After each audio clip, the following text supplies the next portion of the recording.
The Weight of Stillness.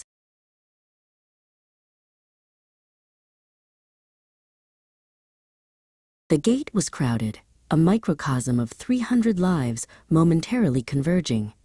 Advait found a seat and settled in, but the 30-minute mark passed without the familiar chime of an opening gate. Instead, a crackling voice over the intercom announced that the flight was delayed by 4 hours. The reason given was a technical snag, a sterile phrase that did little to soothe the growing murmur of the crowd. Advait approached the inquiry counter, hoping for a more personal explanation than a robotic announcement. Rohan, the airline representative, looked as though he had spent the last hour absorbing the collective anger of the terminal. When Advait asked about the delay, Rohan shook his head tiredly. He explained that the issue was complex and that the 4-hour wait was, unfortunately, unavoidable. Advait returned to his seat, feeling the first heavy drops of boredom begin to fall. He reached for his phone to lose himself in the digital world, but the screen showed a stubborn, no connection symbol. The airport Wi-Fi was down, and the overhead television monitors were nothing but black glass mirrors reflecting the fluorescent lights. He was trapped in the analog world, forced to inhabit the present moment.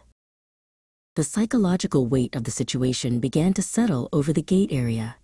Advait looked around at the 300 strangers sharing his fate. He noticed Nisha, a woman sitting across from him who was staring at a blank wall with a look of profound weariness. The collective frustration in the room was palpable, a silent vibration shared by people who had nothing left to say to one another. As the second hour bled into the third, Advait felt himself becoming jaded.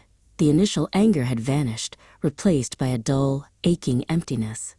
He watched Nisha leaf through a magazine she had clearly already read 3 times, her movements mechanical and slow.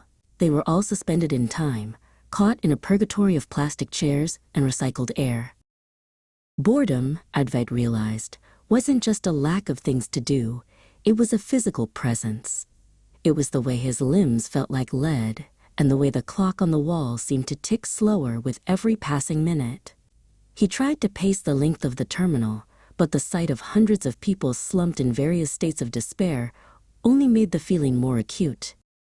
He tried to catch Nisha's eye, hoping for a shared moment of humanity to break the spell. She looked up, and for a second, they exchanged a weary, knowing nod. It wasn't a conversation, but it was a recognition of their shared predicament. Even in a crowd of 300, the isolation of a